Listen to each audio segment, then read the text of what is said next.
Back at the Phillip Island Grand Prix circuit for the Shannons Speed Series in the LIQUI MOLY GT Festival here on Super Saturday. There's been so much action, craziness in weather, an unbelievable first Motorcraft Mustang Cup race, and now we turn our attention to Monochrome GT4 Australia.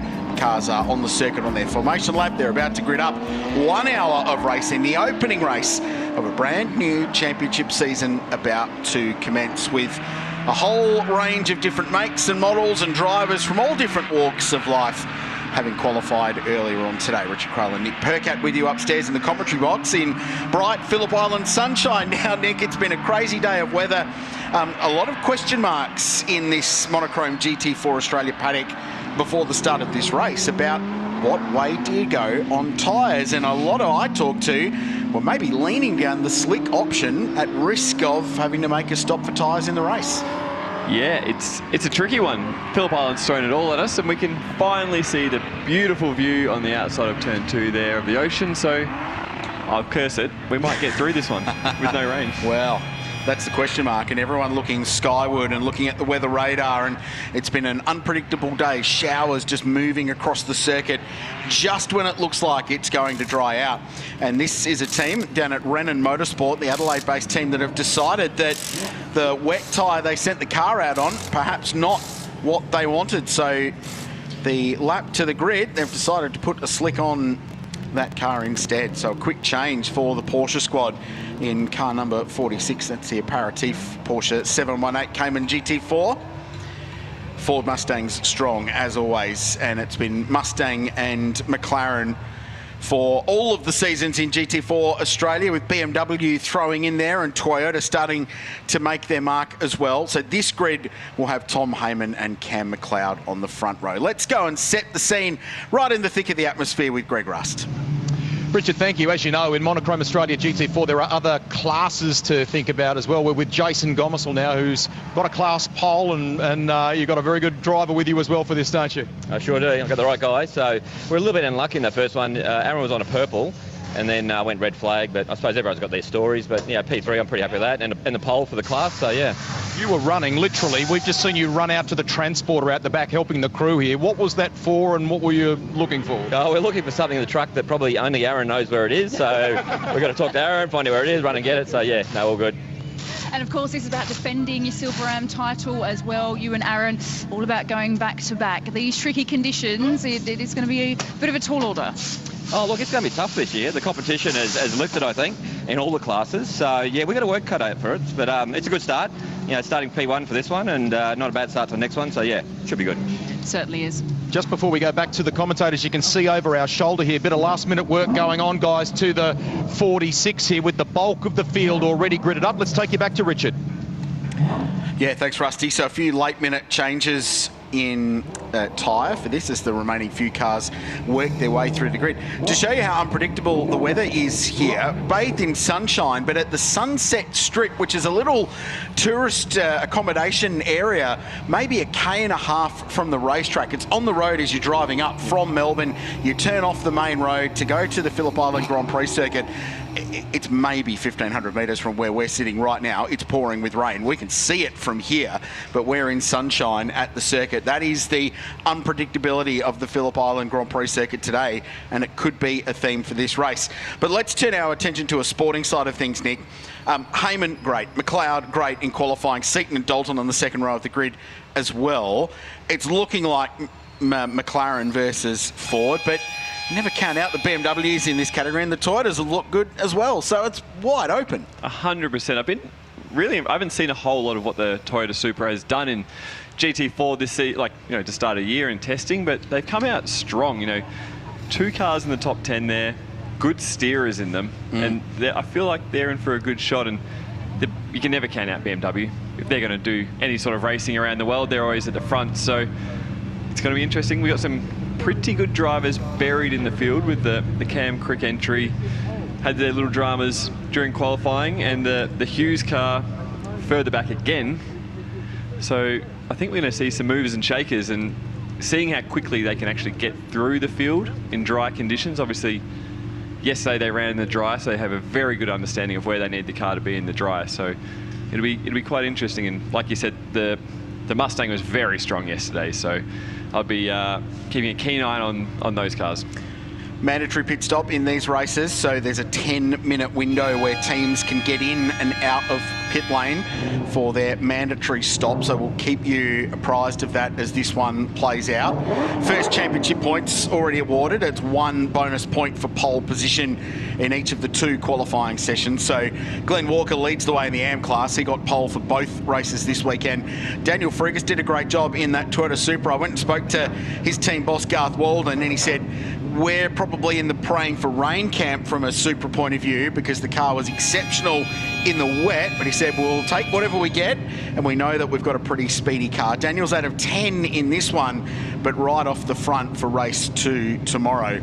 And then in the silver AM class as well, Aaron Seaton was so superbly strong, as he always has been, with pole position there for this race. Tom Heyman, of course, on pole for the silver class, right at the very front in the Method Motorsport McLaren, as that team looks to win another championship. So that's the scene. We'll give you the full grid. 33 cars taking the starter in this one. The only car of the 34 that entered that hasn't made the weekend was the Blake Purdy Audi out of Adelaide. Unfortunately, they had a gearbox fail in the week leading up to the race, and there was no parts availability in anywhere in this part of the world, and believe me, they checked everywhere.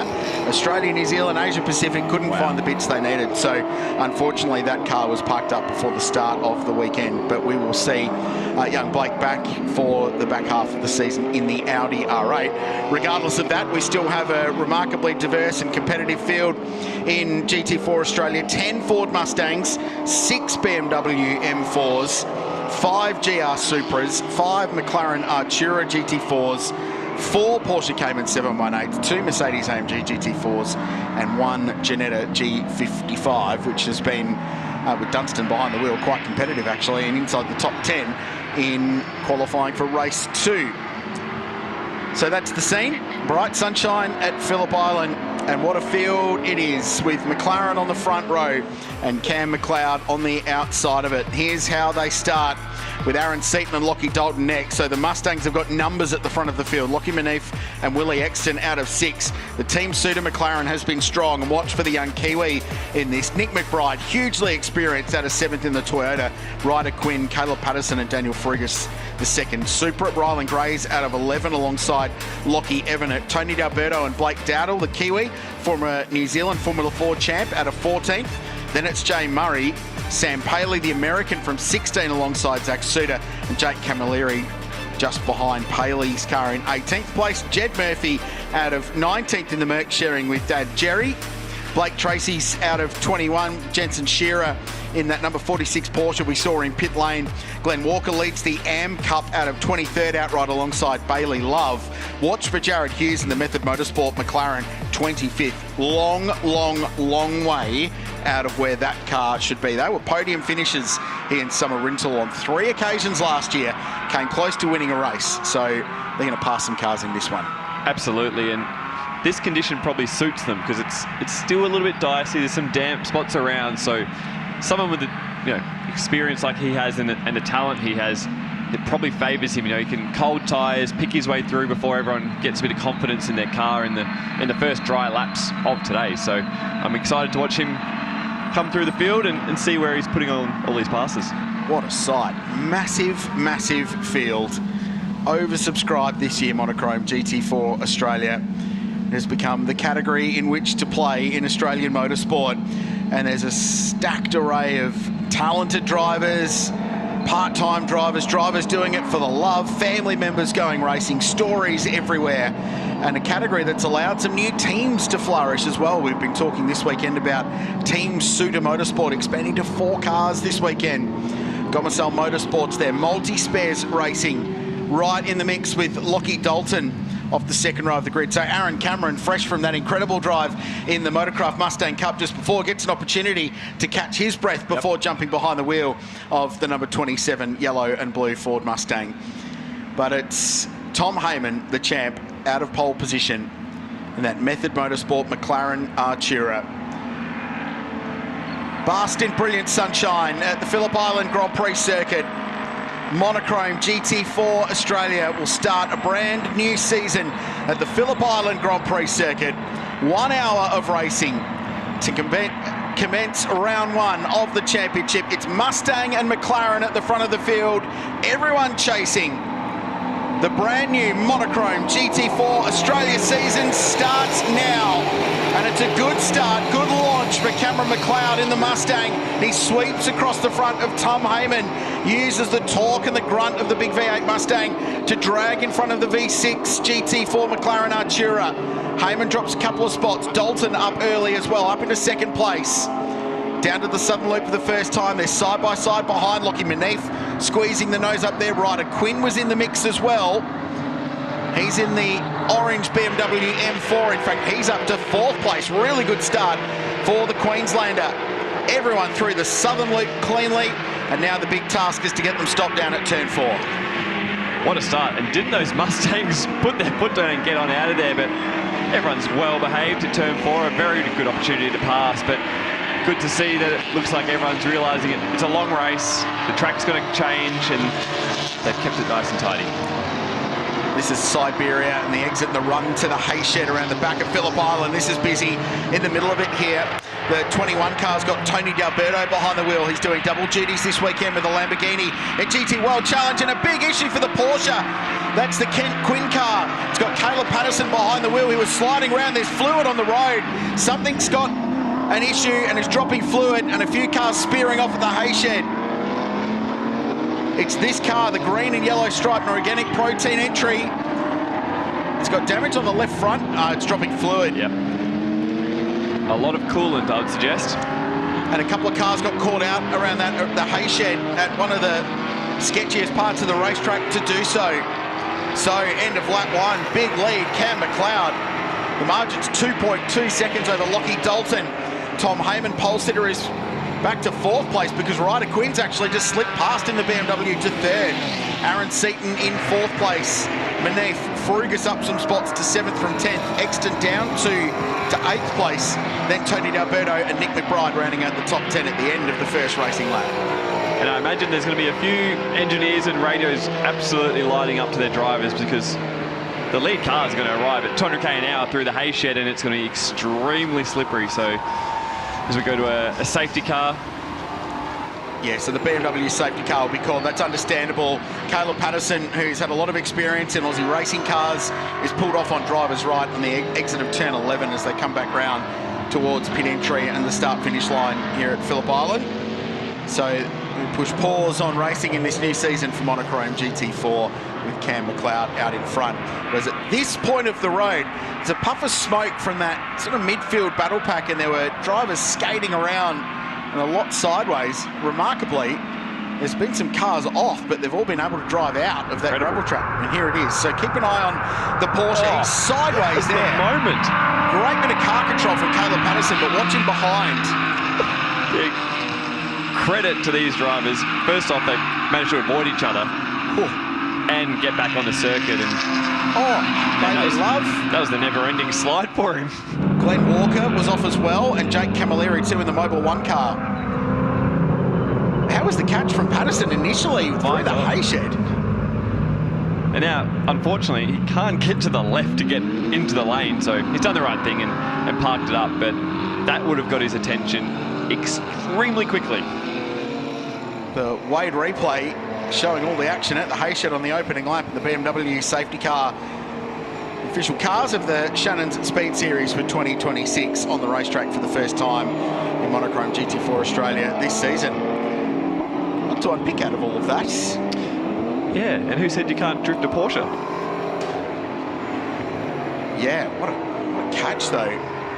Talented race car driver Caleb Patterson. He's been sponsored with Kent Quinn's Norogenics brand for a couple of years now. Kent back for another season in Monochrome GT4 Australia. Let's have another look at this one, Nick. So just talk us through this and the point at which you're turning in here. This is a couple of 100 k's an hour. Yeah, you're doing 200k an hour, surrounded by your peers, and your car cranked sideways. And he wasn't the only one, so there's nothing you can do for the cars following. They've hit whatever fluid he's lost, and like I said, credit to all of them to only have a few spin, and they've all managed to avoid each other. And like he would have no idea he's dropping fluid. He's still catching it down at MG there, and annoyingly for the driver, that it's going from the radiator at the front, assumingly, to the rear tyres. And at Phillip Island, high speed, that is the last thing you need. So credit to all of them. Like that, they were some big saves. Yeah, the fact no one ended up in that gravel trap at the Hayshed is pretty remarkable. Big moment for Caleb Patterson. He will be out of this race. Recovery team's on side. It caught him so unaware as well. Amazing. Just hearing as well from Motorsport Australia Race Control. So car 75 is Zach Suter and car 87 is Jared Hughes. They're under investigation, tell a lie. They've been noted for their race start procedure. So Race Control's noted some anomalies there that they're going to have a look into for those two competitors. You pointed out as well someone making some ground on the opening lap of the race. Does it remind you of the 6 hour? Cameron Crick from the back. He has gained, I think, 10 positions in that first. It's actually only 6-7 corners because we went safety car quite early. So yeah, he's on the move, and Hughes isn't far behind. So they've had a really big opening lap, and they've done very well to get through the Hayshed, because they would have been in the absolute thick of it through there, foot to the floor, taking no prisoners, as they do. Now we're going to unpick this a little bit more. Keep an eye on that bright green Porsche. So they're 3 wide. A little bit of contact there, but it was at that point something went bang. Now whether it was engine failure or it popped a line and started dropping the fluid, but that was the point out of the Hayshed that it happened. And he was in the midst of this almost 3 wide battle while that was all going on. So poor Caleb was dealing with quite a lot at that point of his life.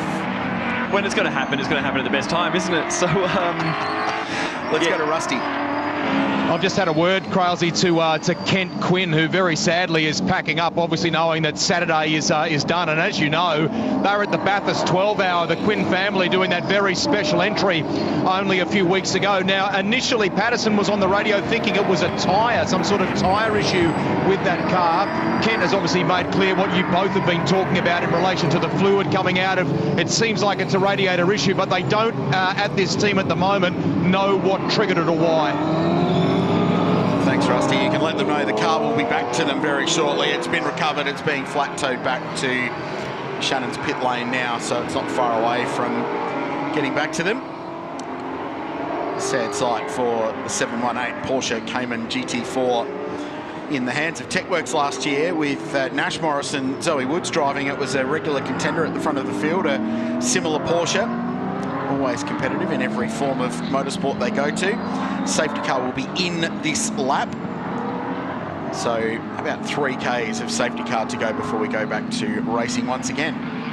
It's given the drivers a great opportunity to get that extra bit of heat into the tyres. It might look warm with the pictures now, nice and sunny, blue skies, but the track temp will be still very low. And these cars, you know, they're normally a lap 2, 3, 4, 5 car in quality trim, so they would have been skating around that first lap. So you can see everyone working really hard to get the tyre temp, especially in the front tyre. Phillip Island is a track where the more front tyre temp you have, especially on a restart, the better off you're going to be, and especially trying to get the car turned through turn 1 and getting a run on someone off turn 2 to get up the inside at 4. So everyone will work hard for this next minute or so. And you wouldn't believe me, it's like a workout in there. You'd think turning the steering wheel left or right a few times is pretty easy, but sometimes you have to have a bit of a breather midway through the tyre warming phase. Just getting to the bottom of a few of the bits and pieces that have been going on. So trying to confirm some penalties. So 5-second penalty has been applied to Zach Suter for a start line breach, and so too for Jared Hughes as well. So they'll have 5 seconds added to their pit stop time. They'll be able to serve that under the pit stop when they do serve their mandatory stops. It's going to cost them a little bit more time. 110 seconds through the lane for Monochrome GT4 Australia this weekend. Get set for a restart. Put us in the driver's shoes when you're prepping yourself. So let's say you're Ryder Quinn, you're third, you've got the 2 Mustangs in front.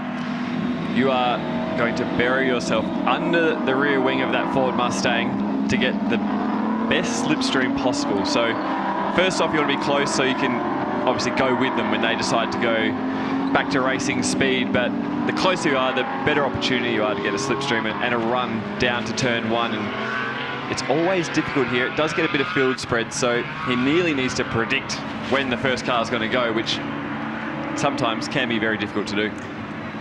Cam McLeod, the RM Racing Cars Ford Mustang GT4 will lead Lockie Dalton, the 23-year-old Tasmanian who's been a rising star in Super 2.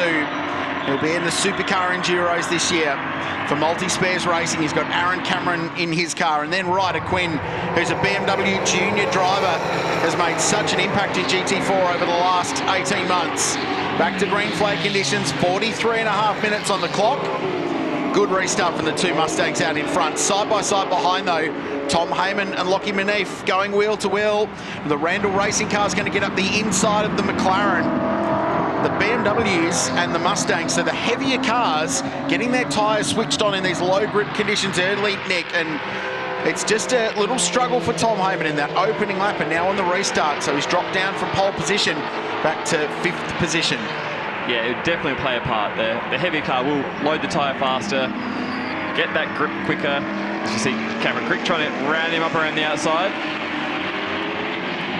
It's a challenging thing on the first lap here because, again, it's the first time they've done a dry lap today. So the guys and girls, will be feeling their way around, but also trying to maximise their advantage over their competitor. But Ford Mustangs they seem like the car to be in this weekend. Yeah, they're 1 and 2 at the moment. Then the two BMW M4s. Aaron Seaton looking racy as well. The SRO Motorsport car.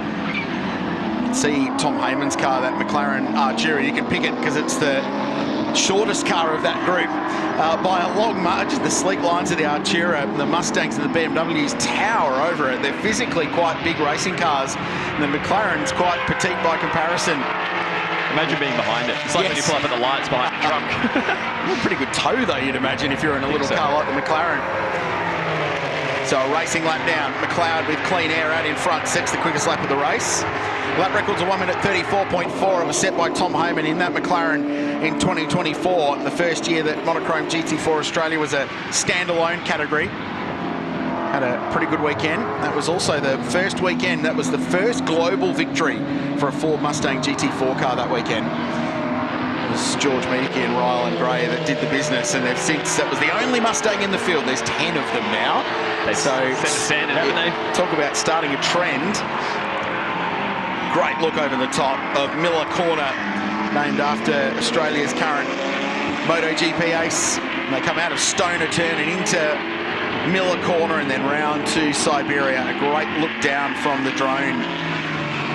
So they fire out of that brilliant overtaking opportunity. Big stop down there.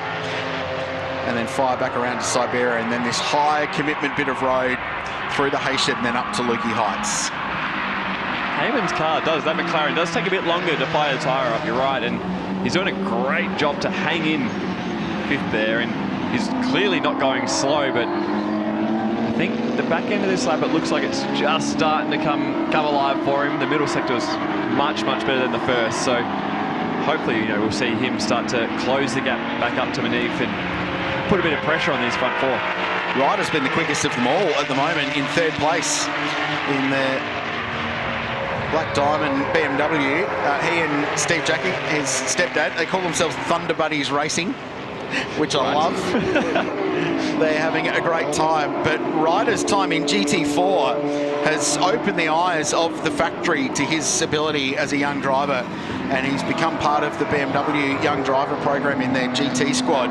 BMW obviously heavily involved in global sports car racing in GT3. We saw them at Mount Panorama at the start of the year in the Maguire's Bathurst 12 Hour. They're involved in IMSA competition in the States, and of course the FIA World Endurance Championship and WeatherTech Sports Car Series. So there's opportunities around for young drivers. If you get yourself into that program and you keep performing, the factory will come knocking, and that's part of the appeal of GT4 for the young drivers in the category, as it can really open the eyes to some of the factories around the world. Ford certainly doing the same thing with their young driver program. So this has been a great category for Ryder Quinn to show what he's got. Right now, he's hassling Lockie Dalton, the battle for 2nd place. McLeod nicely out in front, the margin's 1 second.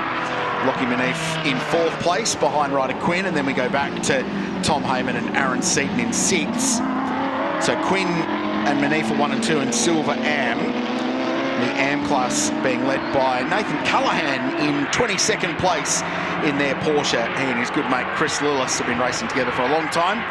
They're in 22nd place leading the Am class at the moment. And up the inside at turn 12 goes Aaron Seaton. So puts our pole sitter another position further down the field. Struggle straight at the start for Tom Heyman. Seaton powering forward. That's a serious move, isn't it? I was going to nab you on the way into the last corner, but the Quinn car looks really speedy. He's very good through the first 2 sectors, and I think if he's going to get it done, it's going to be at 4, but I like the way he's driving the car. I can see him moving changing his lines, trying to get clear air on the front splitter and the front aero to give him the best shot possible, but it's a shame that the McLaren's just taking that bit longer to get going, but you never know. Another 10 minutes into this, he might be coming back hard and fast, but it does look like a battle at the moment. Behind him is Daniel Fergus in the first of the Supras. Then we pick up Cameron Crick in 8th position. And this isn't the Mustang Cup. We've just watched that race, but there's 3 Mustang GT4s now going at it side by side. Sam Paley and Tony D'Alberto. So talk about 2 drivers from different walks of life. Sam Paley, 23-year-old American, runs a full-time race team based out of Sebring. He's going to try and go side by side around the outside of the hay shed on a guy that stood on the Bathurst podium. This is good racing between the 2 Mustangs, and the American gets up the inside. He's got the right racing line to Lukey Heights, gets the spot. Obviously no one's ever told him that that's not really a 2x2 corner. What a move. So D'Alberto back a spot, Paley up 1. It's inside the top 10 now, up to 9th position. And William Exton's just in behind them in the Team SRO Motorsport McLaren. That's a great move. Yeah. Good respect by both drivers too. Just taking that in for a moment. That was awesome racing. See the mirrors folding on the way in. It's credit to Tony though. You know, he could have offered a little bit of an elbow up, but he's a classy driver. He has a lot of respect for all these drivers. Yeah, he's hugely experienced. TCR champ, Bathurst podium finish. That was a big moment down there. Oh no. Ryan Sorensen with the McLaren's door flapping around in the breeze. Usually you see them opening out sideways. Active aero. Yeah, it's a bit harder to use gravity to shut them when they pop up rather than out. Isn't that what you want? You want the rear wing right up there in under the brakes. Yes. Well, movable aerodynamics in Formula 1 world, so maybe McLaren copying a bit of their F1 program with their GT4 customer racing team. Great livery on that car too, by the way. It pops. Unfortunately, he's dropped quite a long way down the field now as a result, so he's got some work to do.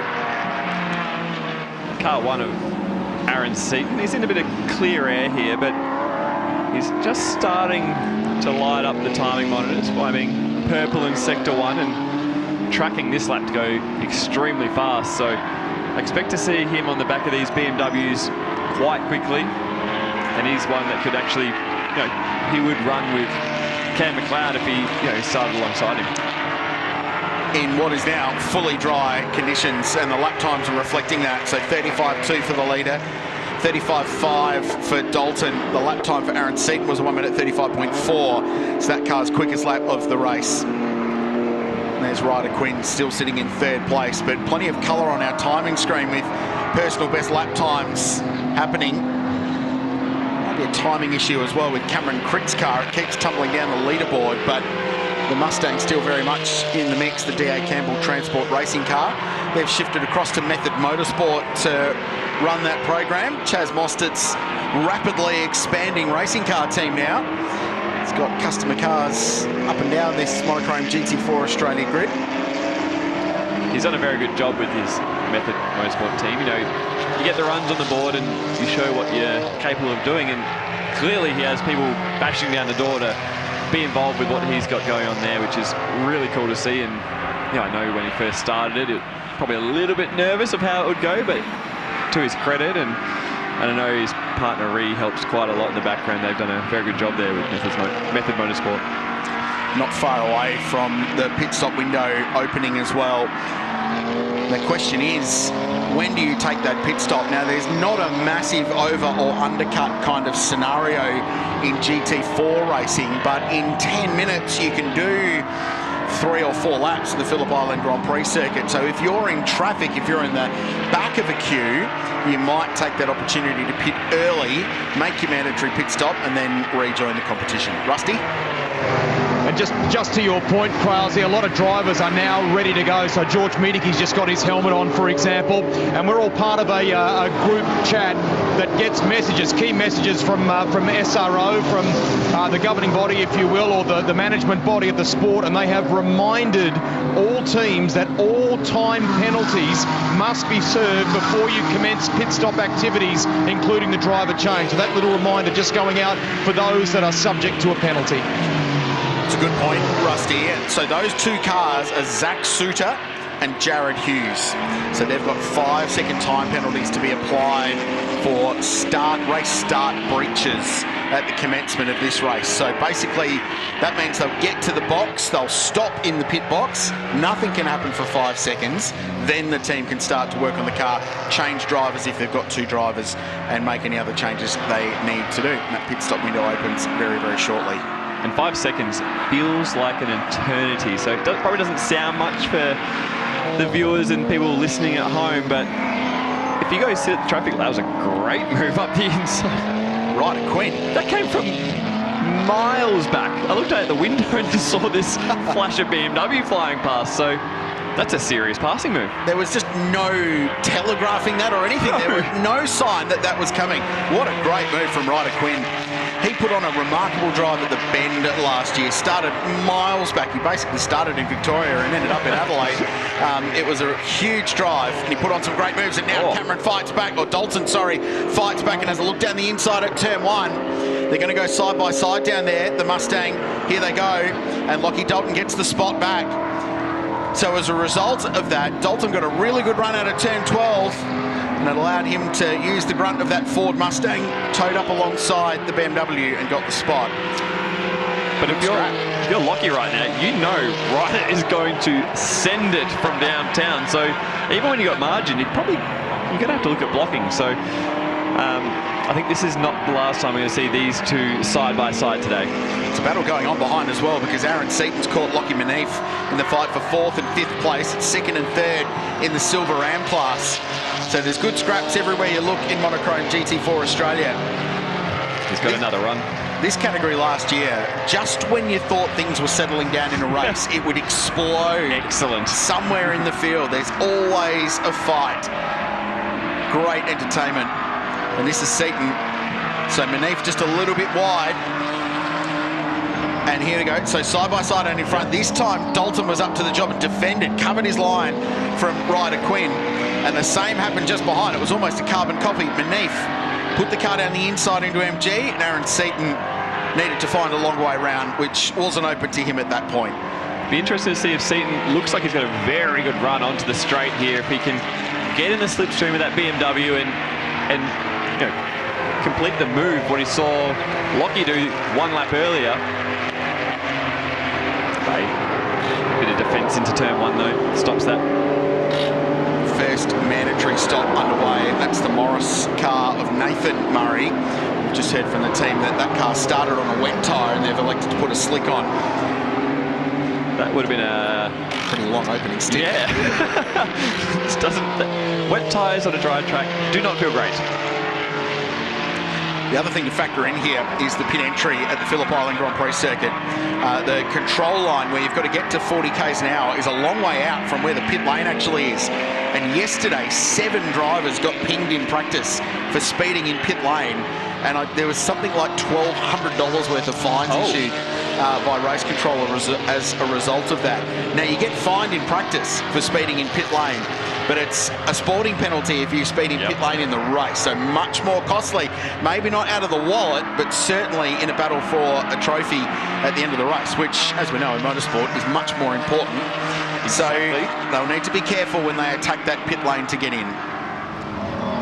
It's actually such a good point. The pit lane here, it feels like an eternity, so it's not the first or last time we'll see a monetary fine or a speeding fine during a race, because I think back to a few years ago in supercars, I think half the field got done because we all did it, so it's quite easily done. And this battle it's going to heat up here. BMW versus the Mustang of Seaton.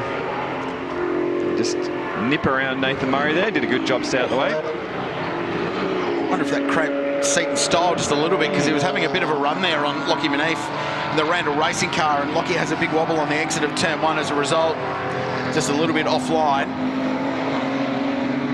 Zach Suter in the lane now, so he's the highest car at the leaderboard to elect to take the mandatory stop and tick that box early. He'll hand over to Glenn Irwin. Seaton's got a good run here through Stoner Corner. Manif will defend the braking zone at turn 4.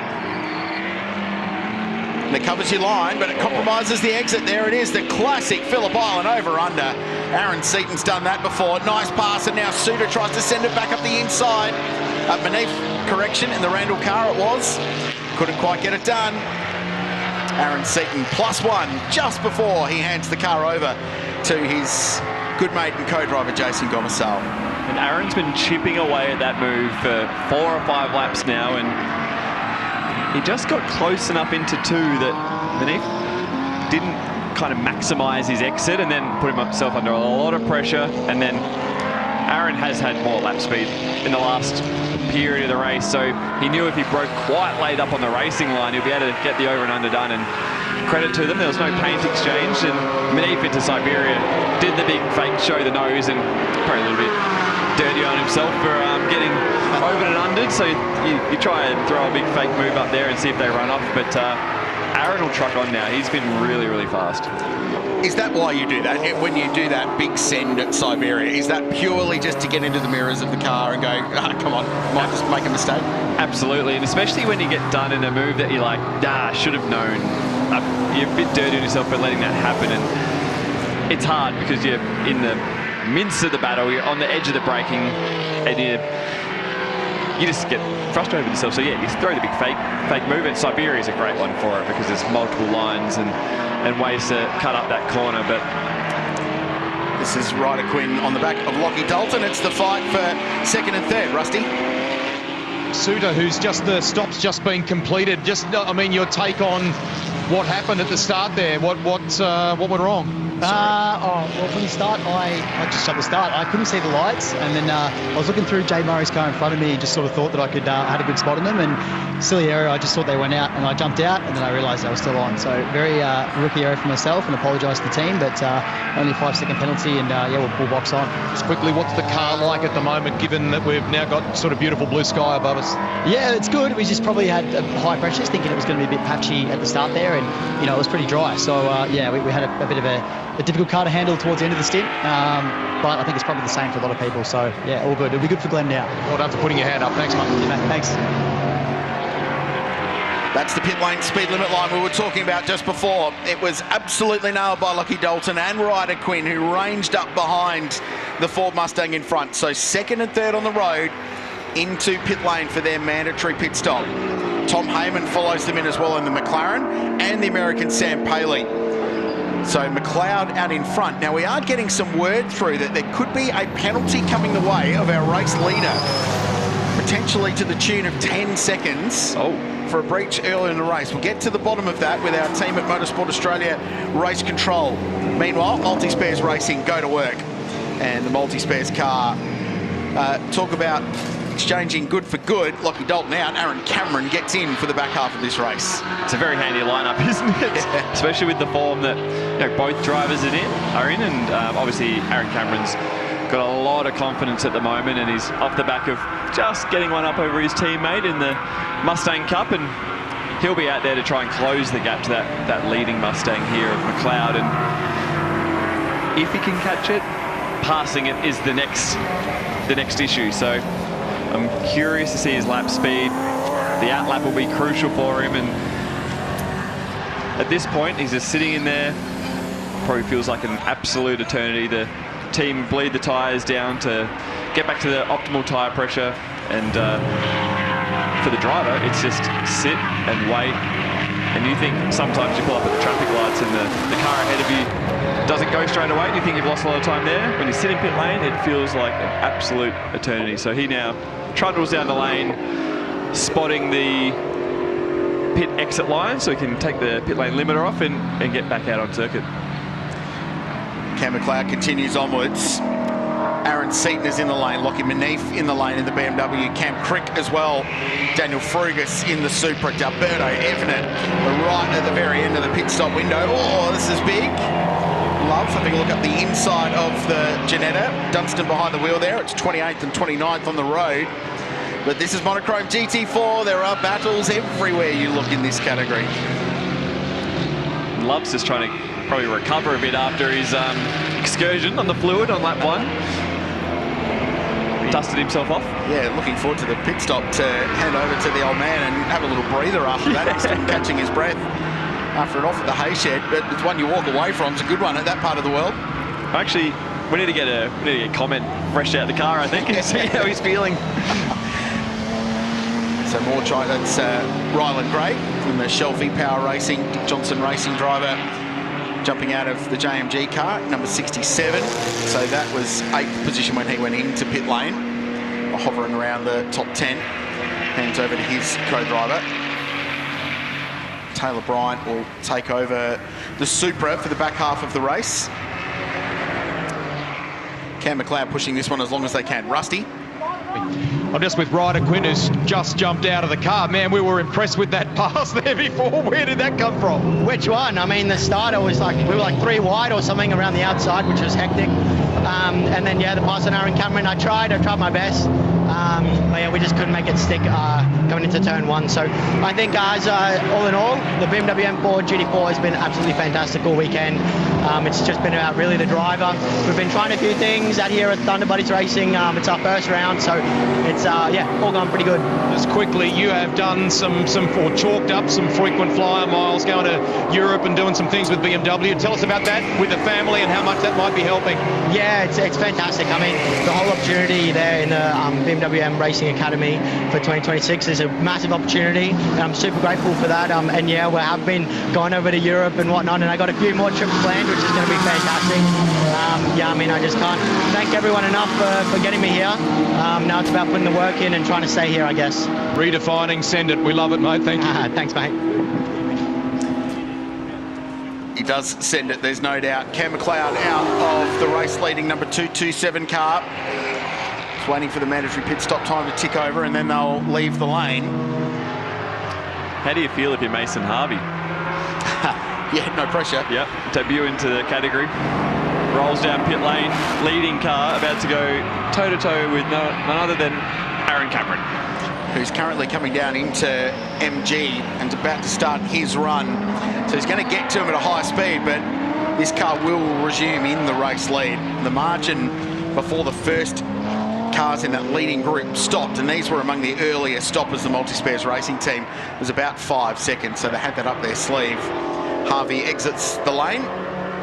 I think 36, Jake Camilleri is going to get a 5-second penalty. We talked about it for pit lane speed. There it is, first one of the day. And the one that costs way more than the monetary fine in the team's eyes. This would be great for Mason, just to settle himself in, calm the nerves, just hit your marks on the outlap. Doesn't have to do anything special. He's a great young driver and a very mature head, so I'm looking forward to watching him for the whole season, and it's great. This is the perfect situation for him. He's just rolled out into clear space, no lap traffic, no pressure behind, and I think Aaron Cameron actually had to deal with a little bit of traffic on his first few flyers out the gate, and that's why that margin's actually increased out to near on 8 seconds. Yeah, young bloke from the West. His dad, Clint, was a really, really accomplished saloon car racer for a while too. And young Mason's become quite adaptable. He's jumped out of Aussie racing cars. He's been in, did a little Radical Cup cameo at Shannons last year and ended up getting on the podium for that. His first time in a wings and slicks style car. So very impressive young guy. Great opportunity this weekend alongside Cam McLeod, whose career is very much on the upwards trajectory. And he's found himself in front. The margin's 8.2 seconds. And he could be battling this one out with a full-time Supercars racer. A drive-through penalty coming for car 222 for pit lane speed. So We saw 5-second penalty for one car. That's Chen in the 222 BMW. That must have been a fairly substantial infringement, well over the 40 k's an hour. That one definitely hurts.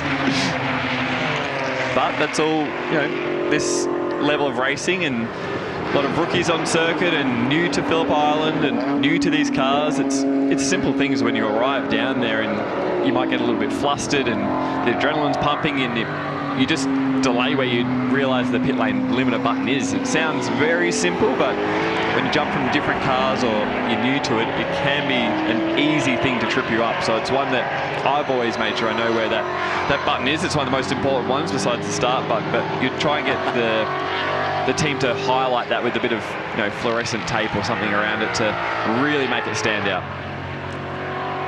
So we'll reset the order for you with 18.5 minutes to go. Mason Harvey leads the race. It's 8.3 seconds over Aaron Cameron. Jet Murray has assumed command of the number 25 Method Motorsport McLaren. He's in 3rd place. Daniel Gillison is up to 4th place. And Daniel Fergus rounding out the top 5. Let's go down to Rusty.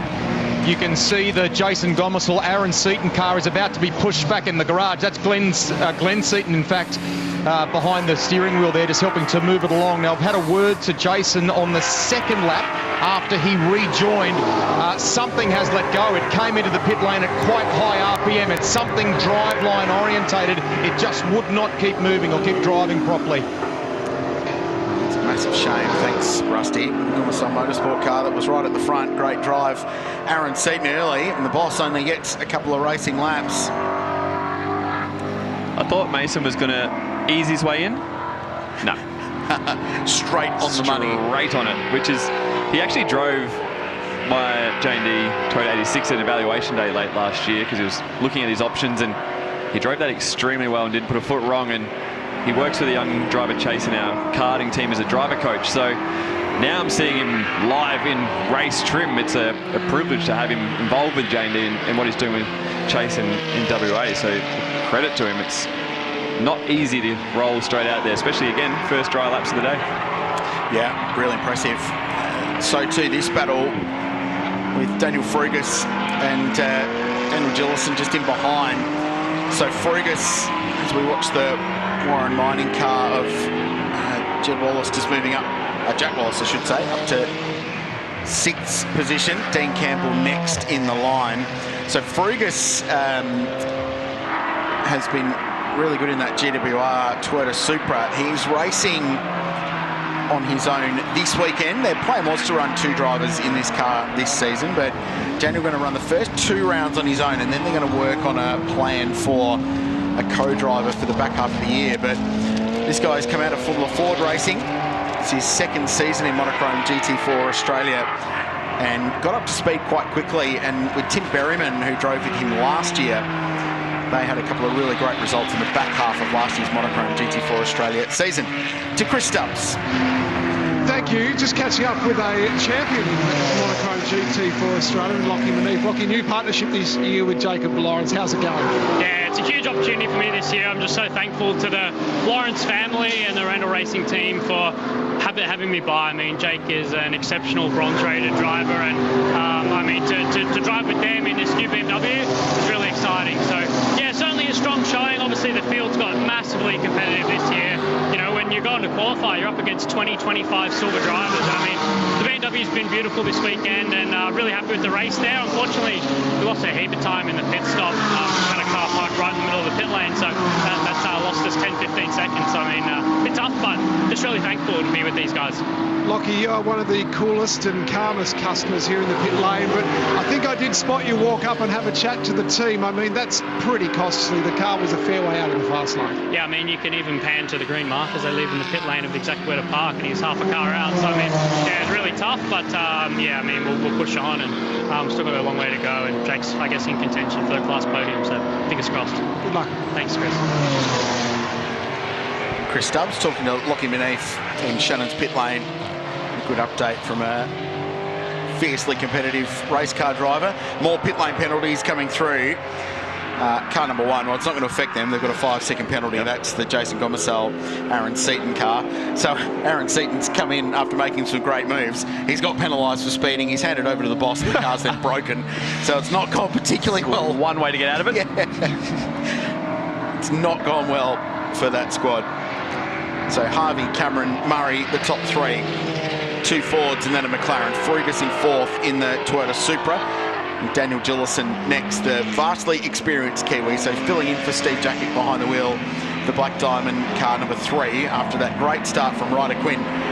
Daniel's a hugely experienced guy, not just in racing driving terms, but in engineering as well. And you often find him with a headset on, twirling spanners and driving laptops to make race cars go quicker. So good guy to have in your corner. And he's going to drive that car well to the end. Wallace in 6th position in the Mustang, then Camilleri, Campbell, Kite and Lawrence rounding out the top 10. Gillison leads the way in the Silver Am class, and he's got a bit of racetrack between he and Dean Campbell, who's 2nd in that category and 8th on the road. And then our Am leader at the moment is Chris Lewis, the West Aussie, 17th outright in that little Porsche after a great start with Nathan Callahan. So they're going along well. That car being run by Method Motorsport now as well. So they're up to 17th position in car number 64, leading the Am class with Glenn Walker currently 2nd place and Ryan Sorensen in the McLaren with the errant door now apparently fixed in 3rd place in the Am class. So that's where the class leaders are with just under 13 minutes to go in this one. Yeah, it's all settled down a little bit, but I was just checking where our guest commentator from the Mustang Cup was, George Badecki. He's they've just been chipping away at it, and he's actually in a good spot here to nab a few more. Could see himself in the back of the 10, and we know he's got speed and great experience, and he doesn't put a foot wrong normally in these races, which is why George always gets great results for himself and his team. So I've just been keeping a close eye on him, and it's great to see. And just watching a different note, Mason Harvey again through the traffic, something new to him again. He did a good job there, and oh, what is happening here? Speaking of traffic, this is really busy. So Dean Campbell, Jared Kite's in this, Jay Murray's in this too in that green BMW. This is a fight for the back half of the top 10. How wide does Dean make this Mustang? Extremely, potentially. And to your point, that blue car right at the very back of the shot, coming to it now, there he is, that's George Miedeke. So you said his potential to get ground is high. It very much is, because all of these cars are now very much within his range. He's taken 2 odd seconds out of him in this heated battle. Oh, Murray down the inside in the BMW gets the spot done. So on Dean Campbell, so there's one. Jacob Lawrence is in the thick of this as well, having taken over from Lockie Manef. Then it's Jared Kite. He's in that red Mustang. Miedeke's already got one spot. He's got past Taylor Bryan. This is a huge fight, and it's for 9th, 10th, 11th, 12th, and 13th position. How good's GT4 racing? That's good. We just pan to another camera, and they're 3 wide at Phillip Island into turn 1. And they're all keeping it clean. They're all sussing each other out. There'll be a move at MG, surely. Oh, George on the rears. How was that? The rear of the Lubrimax Mustang dancing around under brakes. He is driving it very, very hard. But you're right, a top 10 outright is very much on the cards here. And this is a championship you need to score in every race. There's only 12 races, 2 races around 6 rounds. So you need to score in every race. DNFs are hugely costly to your championship hopes in Monochrome GT4. So even if he's not winning, as they are accustomed to do down there at Miedeke Motorsport, a solid finish, a good haul of points is going to be very, very important. This is the kind of drive that at the end of the season, you'll reflect on and go, yeah, that really helped us over the course of the season. He's picked off another, and he's just lining up the Lawrence car here, BMW, on the flashes. You know who's benefited well here? Jay Murray. Yes. Not a lot of experience, finds himself P8 in a field like this is seriously impressive, and his work ethic's been extremely good to see. And I showed him a photo earlier today when he was actually... Oh, gone! Is that the Mustang? Is that Jared Kite? Yes, it was. Having taken over from Tony D'Alberto, he just looped it on the exit of turn 4. V8. Lots of grunt. Lots of grunt. over that rear axle and hopefully can get out of there. Here's the Wade replay. He's going to get excited. He's going to get excited on the throttle. Yeah. When you can see two cars ahead battling and you know if you get yourself in the right spot into the next corner, you can get a run, and he's just squeezed the throttle too hard on the exit of turn 4 there and lit him up basically, and around he goes, which disappointing for that car. They were having a great day out. But back to what I was talking about Jay Murray, I showed him a photo earlier and he was a quarter of the height he is now. He's a tall young racing car driver, and he was cleaning his dad Nathan's car, and I was on the headset doing some coaching and engineering that weekend with the Murray family. So it's amazing to see how far he's come in the last 5-6 years and putting moves on Dean Campbell. George Matecki, I never said he wasn't a lunatic, but he gets it done. By the way, I love the phrase "got excited" coming out of turn 4. I enjoyed that. Got excited on the throttle and spun. It was cool. Now, breaking news, big story. 10-second penalty to our race-leading Ford Mustang. Mason Harvey has 10 seconds against his name, which will be added to his race time, which at the moment is the difference between winning and losing this motor race. 6.6 seconds back to Aaron Cameron. Now, we flagged this earlier, but it's taken a little time for it to filter through to the timing screen. But there's a 10-second penalty coming the way for our race leaders. That is gut-wrenching for them. They've clearly had a very fast car today, and now all he needs to do is just keep it calm. The team might not have even told him, and just keeps doing what he's doing, because P2 at race 1 of the year is still a great result. They clearly have a fast car to fight with tomorrow. Anything is possible through the traffic. He could sneak it up to that 10 seconds, but yeah, just needs to keep it calm from here. Charlie Barlow. Thanks, Krause. I thought I'd grab the opportunity to have a chat with Supercars driver Cooper Murray, but you're here in a whole different capacity this weekend. You're cheering on your brother. Yeah, I'm support crew this weekend, holding his hat, holding his jumper, and just here enjoying it. He's doing well at the moment. He's in a battle for 3rd place, so yeah, it's exciting to be here. And certainly on debut, he qualified this morning P4. That's a pretty good showing. Have you given him any insider knowledge, Cooper? No, he's got a lot of experience and a lot of knowledgeable people in this team to give him that advice. I'm just here supporting him this weekend. I did have a bit of a giggle when he handed you his jumper while he was getting his race suit on, so you're full Big Brother mode. Yeah, Big Brother mode. I can't say he does the same for me, though, so no, it's good. Good seeing him do well, and yeah. Awesome. Thanks, Coops. Thank you. Thanks, Charlie, with Cooper Murray, older brother of Jet, who's currently running in 3rd place.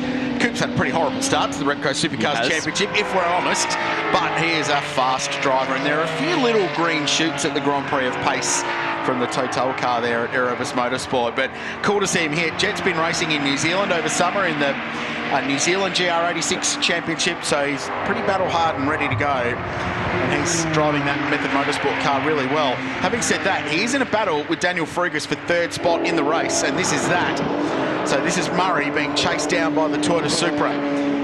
Now, our team are working on what's going on with our race leading car, 227, Mason Harvey with that 10-second penalty, so we'll keep you up to speed with that. Still 6 minutes of racing to go, but this is the battle. This is a nice little challenge for Murray now to hold on from Daniel Frugas, and a bit of wheel-to-wheel racing in store, so maybe that Toyota experience is going to serve him well. Yes, and if he's anything like his brother, he leaves no stone unturned out there in the way he goes racing. So the Murray boys, they race hard, very fair, but they don't cross the line, which is, it is always enjoyable racing in the supercar against Murray. But this will be great. Younger brother, less experience, but just as eager to show us what he can do. So Murray at it, defending from Daniel Frugas. Let's find out a little bit more. Cam McLeod jumped out of car 227, our race leader. He's talking to Chris Stubbs.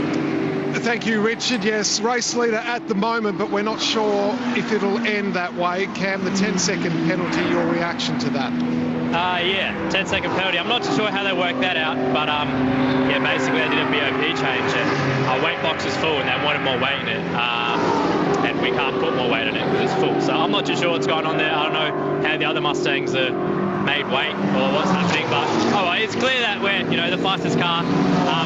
It's yeah, I don't think that if I'm 10 kilos underweight, that's the second a lap over 10 laps basically. So it's more of a penalty than a BOP adjustment. But yeah, it doesn't matter. We should finish. Mason's doing a great job. We should finish P2.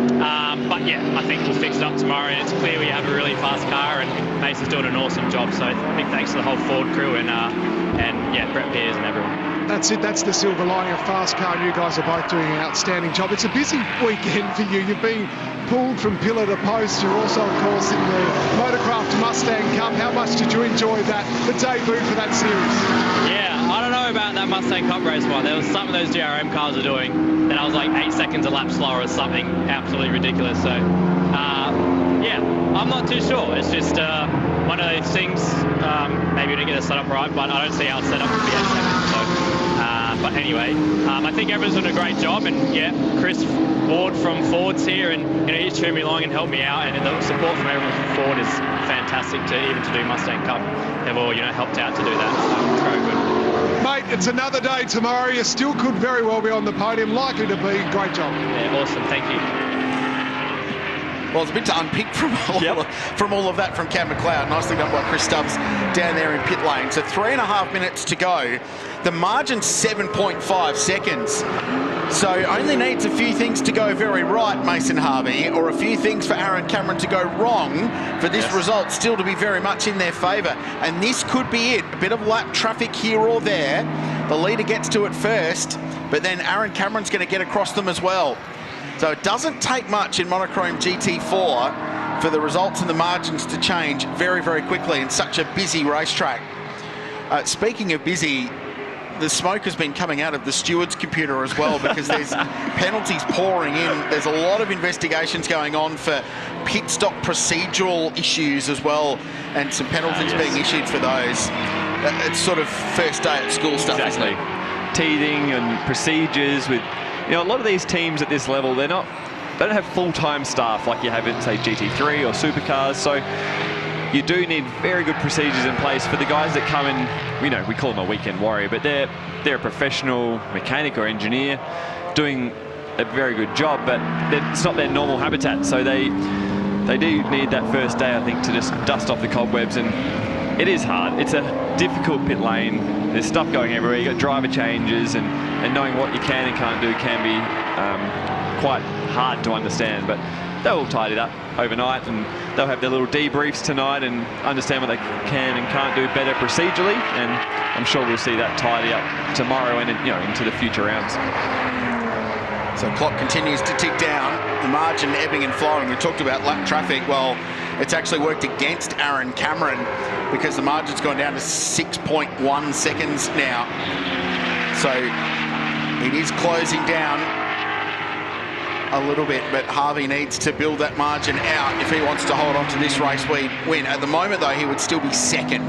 So as we heard from with Stubbsy, it's not a massive loss, it's one position. And like you said earlier, banking those early points in a championship like this, I know their team will be disappointed. Mason and Cameron are disappointed, but still a great result to be standing on the podium, assuming nothing goes wrong in the next minute and 5 seconds. They've had a really solid day out.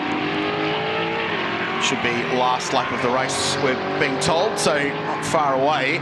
That fight for third, by the way, before we heard from Cam McLeod, we were talking it up. Well, Daniel Frugas has slipped by, so the Toyota's got himself up to third place in front of Jet Murray, who's still behind him, though, and only a couple of tenths back and pushing on at the moment. So that one still may well go down to the line. Surely Frugas is considering not getting a co-driver. I think he's had a great day. Good job on his own, hasn't he? He's done his podium, pole position. It's been a pretty solid Saturday and opening event of the year. A couple of 40-second penalties applied to cars 46 and 5 for pit stop breaches. We'll update all that at the end of the race. So the checkered flag is going to fly for Mason Harvey and Cam McLeod. They'll be across the line first, but they've got a 10-second pit stop penalty, which means the first race of a new season in Monochrome GT4 Australia goes the way of Aaron Cameron. And one more lap, that could have been different. He was in a gaggle of cars. So, like you said, ebbs and flows. Aaron Cameron and Lockie Dalton get the win in the silver class in the opening race of the championship. What a drive from them. Frugas across the line in third in the Supra to round out the podium. Silver Am, Daniel Gillison and Ryder Quinn will get the win there in the BMW. Great job. And what an opening stint it was from Ryder Quinn to anchor that and charge his car to the front of the field. I'm going to go see him later, and I want to see the onboard of that Yes, pass down at absolutely. MG. And a little bit further back in the AM class, it's going to be won by Chris Lillis and Nathan Callahan in the Porsche. Jacob Lawrence across the line, second in Silver Am. He was part of that massive fight that was going on for the minors. Here's the AM class winner. What a great drive from these guys in the Porsche. The statewide oil car out of the West. A brilliant drive for Chris Lillis and Nathan Callahan. 14th outright and the AM class victory in Monochrome GT4 Australia. Well done to those guys. They've been racing together for a long time. They absolutely love it. And that's a trophy to open their account in season 2026. So what a start. Cam McLeod and Mason Harvey crossed the line first, but they will be 10 seconds to the poorer, which means it will drop them behind Lockie Dalton and Aaron Cameron, who will win the opening race of the season. Daniel Frugas, excellent drive, passed Jet Murray late in that race to get himself onto the podium. Ryder Quinn and Daniel Gillison win the Silver Am class. Lockie Manif and Jacob Lawrence second in that class. Dean Campbell and Cameron Crick from the back of the field essentially third in class at the end there and 13th outright. And then the Am class winner is Chris Lillis and Nathan Callahan. As we go back and have a look at the Maguire's race highlights, the first race in a new season of Monochrome GT4 Australia. And as always, it had it all. An action-packed hour. Still water off the road at the start of this race after rain earlier this morning. And then on the opening lap, Caleb Patterson, a wild moment in the Porsche. Had a failure in that car, it dropped fluid and it caught out a bunch of other competitors, including Jake Camilleri and Bailey Love, who were off the road. The 28 car was out of the race early. It brought out an early safety car. And then the battle was on and it was Ryder Quinn making the moves. It wasn't. There's that move down the inside of MG.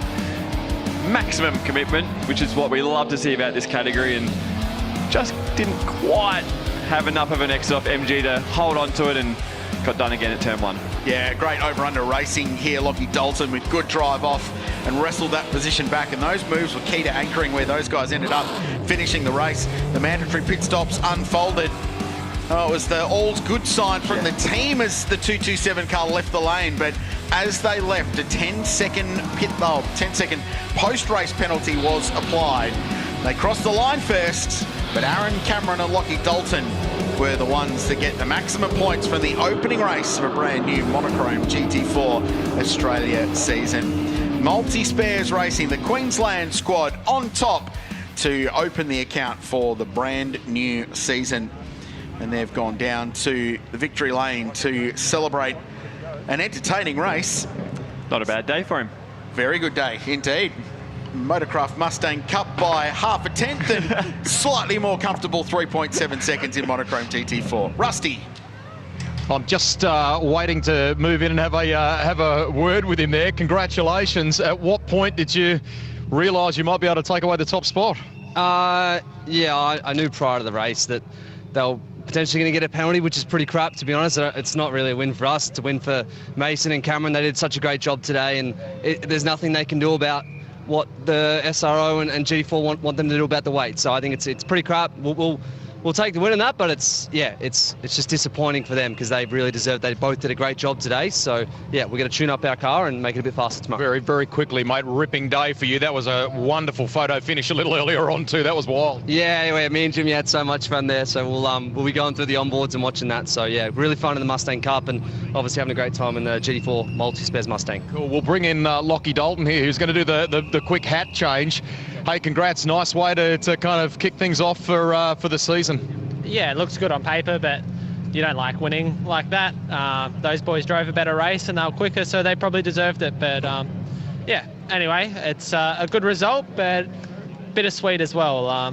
But yeah, we'll regroup and go again tomorrow and hopefully sort it all out and try and have a proper fight at it. Okay, you can take the tag off the back of the hat too, mate. Thank you. Hey, let's move into Steve Jakic and Ryder Quinn, who are in the midst of a photo already for the waiting media. Do you mind if I... okay, well done, guys. Congrats. Thank you. What a start to Thunder Buddies Racing.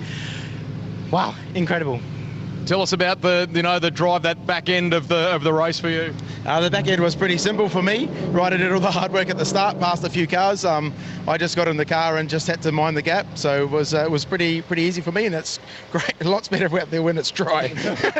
Righto, Thunder Buddies Racing, nicely done there. We're talking to, of course, all of the various class winners here, so we'll get around to the Lillis and Callahan combination too, and that's a ripping way to kick off 2026. Well done. Yeah, thanks, Rusty. Yeah, it's good. We had a bit of a average qualifying, but yeah, it was good to come back in the race and do what we do. So we have got a huge field of cars this year. How in the midst of all of that traffic and just fighting generally, what's that like? It's hard. Everyone's so good this year, and just getting through the field, it's a challenge. So I'm pretty lucky I made up quite a few spots at the start, and then once we got it settled, Chris just brought it home. It was great. We've enjoyed the entertainment. Great start to the season for you both. Congratulations. Thank you. Thanks, mate. Beautiful work from Greg Russ down there in the Shannons Speed Series victory lane. We'll have a podium celebration soon for Monochrome GT4 Australia. Nick Percat, Richard Crowe with you as we debrief that. That was your first Monochrome GT4 race. It's good fun, isn't it? It is. It's, like you said, just when you think they're settling down and we're going to have get into a rhythm of the race and it's going to be nice and calm, they go crazy. So it's what we want. It's what this category is about. Everyone's at different levels. They're learning. We got future stars. We got guys that just love motorsport in there. It's really cool to see. It's a packed program here at the Shannons Speed Series and the LIQUI MOLY Phillip Island GT Festival, and it's turned into a stunning day. It's almost 20 degrees now. It was almost sleeting earlier on today here at Phillip Island, but beautiful conditions and a great crowd on hand have turned out this afternoon. Now the weather's turned good as well. Here's what's still to come. So we've seen the Motorcraft Mustang Cup. That was awesome. Monochrome GT4 Australia. That was great fun too. The Ferrari Challenge Trofeo Australasia are up next for their first race of the weekend. And then the young guns at the pointy end of the field in Michelin Sprint Challenge are coming up. Stick around for that. That will be on for young and old, that race. And then the opening race of a brand new GT World Challenge Australia powered by AWS season. The big bangers of GT racing from around the world will be on track. And that is a huge fight. After qualifying in the wet this morning, they'll have full dry conditions for race one later on this afternoon. You'll see all of that action live here and ad break free on Fox and KO. And if you're watching around the world on SRO GT World, we welcome you as well to Phillip Island. And that is the scene. While we wait for the podium, very quickly, give me a driver of the race or a performance of the race in Monochrome GT4. I'm biased to a few, I think, purely because Mason Harvey, I have a little bit of a relationship with him there, and I think he didn't put a foot wrong under a bit of pressure. And then the other one that has to stand out is our best friend, George Madecki. But no, Jay Murray, very inexperienced, up against some very experienced drivers. Beautifully done by you. Let's go and celebrate that race, shall you? Let's go to the podium. Richard, thank you, and we have a few of them to get through here. Welcome everybody to the podium presentation for the 2026 Monochrome GT4 Australia. First race of the season, round one, here at the GT Festival at Phillip Island. Delighted to be welcoming those that are assisting us with the trophy presentation. Firstly to Steve McLaughlin on behalf of Pirelli. Thank you for being here. Please welcome the top 3 place cars for the silver class. Ladies and gentlemen, in third place, make some noise from GWR Australia for Daniel Frugas. Heading to the podium now, second place in this one from Multi-Spares Racing. Give it up, Cameron McLeod, Mason Harvey.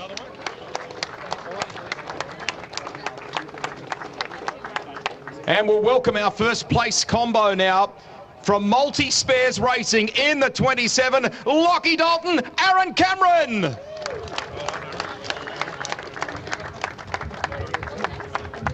They'll head to the podium. It's the first of 3 straight that we will have here. We'll do the dance, so a little moment for the media to grab a photo, etc. Ladies and gentlemen, that is your Monochrome GT4 Australia silver winners. Would you please put your hands together? Time now, drivers, for the celebrations.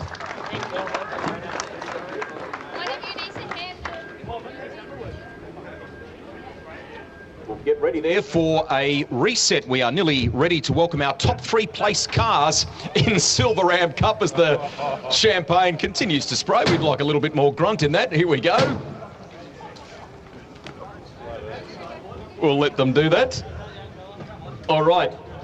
SRO team go to work here just to do a quick reset. Thank you for your patience. Nearly ready for the Silver Am Cup. Champagne in place. I think we can probably start with the trophy presentation, Steve. Why don't we do that? From Method Motorsport, ladies and gentlemen, 3rd place, Cameron Crick, Dean Campbell.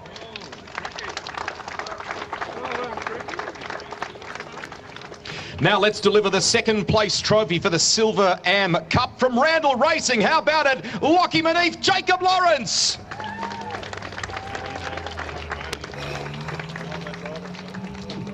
And ladies and gentlemen, 1st place from Thunder Buddies Racing, Ryder Quinn, Daniel Gillison.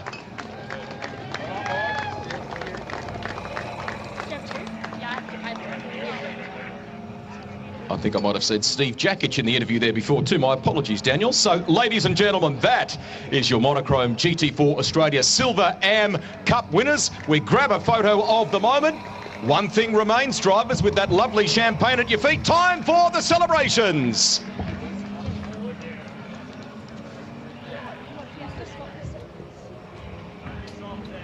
Come on, Dan, get in there. Oh, wow. Getting aggressive there, Lockie. We get the champagne underway. Thankfully, the glass all stayed intact. Right, we go again with our final reset here. This one is for Am Cup. We've got the trophies. The bubbly is just about ready too. Ladies and gentlemen, in 3rd place, let's get that trophy delivered, Steve, shall we? From Method Motorsport, give it up for Ryan Sorensen. Now for 2nd place in the number 14 from Gomersall Motorsport, Glenn Walker. Now let's welcome your winners in Am Cup from Method Motorsport, Chris Lillis and Nathan Callahan. And ladies and gentlemen, that is your Monochrome GT4 Australia Am Cup winners. They too get their rightful moment on the podium here. Good crowd in attendance. Could we ask the crowd to please put your hands together? They're the podiums in the first one for Monochrome Australia GT4.